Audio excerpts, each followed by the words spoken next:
Hello दोस्तों, स्वागत है आपका अपने यूट्यूब चैनल पढ़ान सर में। तो जैसा कि आप थंबनेल पढ़ चुके हैं, आज होगा स्वतंत्र अभिव्यंजन का नियम। ये मेंडल के दूसंकर क्रॉस जो कराया था उससे निकला है स्वतंत्र अभिव्यंजन का नियम। तो वीडियो शुरू करने से पहले वीडियो को लाइक कर दें और चैनल को सब्सक्राइब कर दें। पेन कॉपी उठा लें और लिखना शुरू कर दें। तो हेडिंग डाल लें स्वतंत्र अभिव्यंजन का नियम। इसमें लिखेंगे स्वतंत्र अभिव्यंजन के नियम के अनुसार जब दो जीव या दो से अधिक युग्म विकल्पी लक्षणों की वंशागति पर दूसरे लक्षणों की वंशागति का कोई प्रभाव नहीं पड़ता, प्रत्येक जोड़ी के लक्षणों के जीन अन्य लक्षणों से प्रभावित हुए बिना स्वतंत्र रूप से अभिव्यंजन करते हैं। इस नियम को स्वतंत्र अभिव्यंजन का नियम कहते हैं। तो इसमें ये लिख लिया आपने कि स्वतंत्र अभिव्यंजन का नियम क्या होता है। जैसे अब इसे समझते हैं कि है क्या रियल में स्वतंत्र अभिव्यंजन का नियम।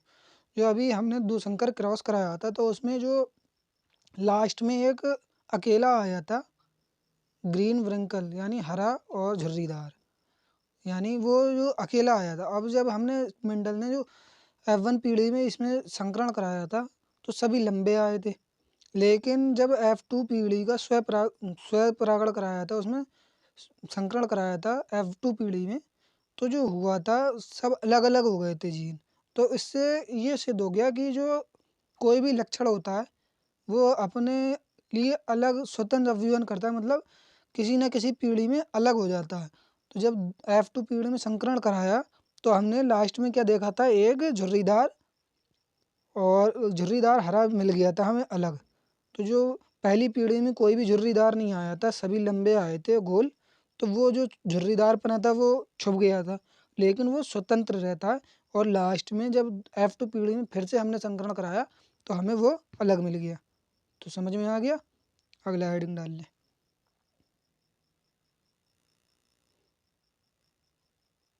अगला हेडिंग डाल लें मेंडल के नियम के महत्व, और इसमें लिख लें कि मेंडल के नियम के महत्व क्या है, यानी मेंडल के नियम का यूज़ कहाँ कहाँ होता है। जो मेंडल ने हमने 3 नियम लिखाए हैं, मेंडल के 3 नियम हो गए, प्रभाविता का नियम, पृथक्करण का नियम, और ये तीसरा हो गया स्वतंत्र अभिव्यंजन का नियम। तो इसमें मेंडल के नियमों के प्रयोग कहाँ कहाँ होते हैं। तो नंबर 1 डाल लें, इसमें लिखें मेंडल के नियम मुर्गी पालन, अंडों की नस्ल में सुधार, जंतुओं की नस्ल सुधारने में सहायक सिद्ध हुए।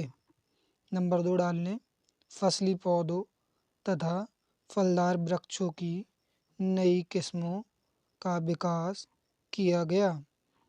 नंबर 3 डाल लें वंशागत रोगों से बचाव के लिए मेंडल के नियमों पर आधारित सुजनकी विज्ञान की स्थापना हुई।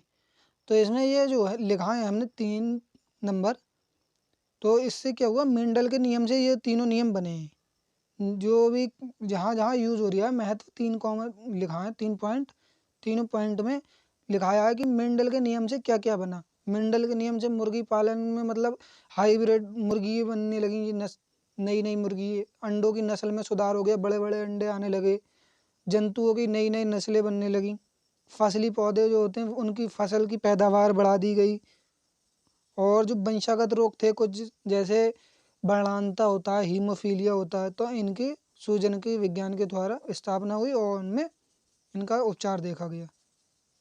फिर अगला हेडिंग डाल लें हीमोफीलिया। हीमोफीलिया भी ये एक लिंग रोग है, और ये इसमें पहले लिख लें तभी इसको समझाते हैं क्या होता है। लिखें हीमोफीलिया, लिखें इसमें इस रोग में चोट लगने पर रक्त का थक्का नहीं बनता और रुधिर स्राव के कारण रोगी की मृत्यु भी हो सकती है। यह एक अप्रभावी लिंग सहलन रोग है जो अधिकतर पुरुषों में होता है। हीमोफीलिया लक्षण का जीन अप्रभावी होता है और एक्स गुणसूत्र पर स्थित होता है।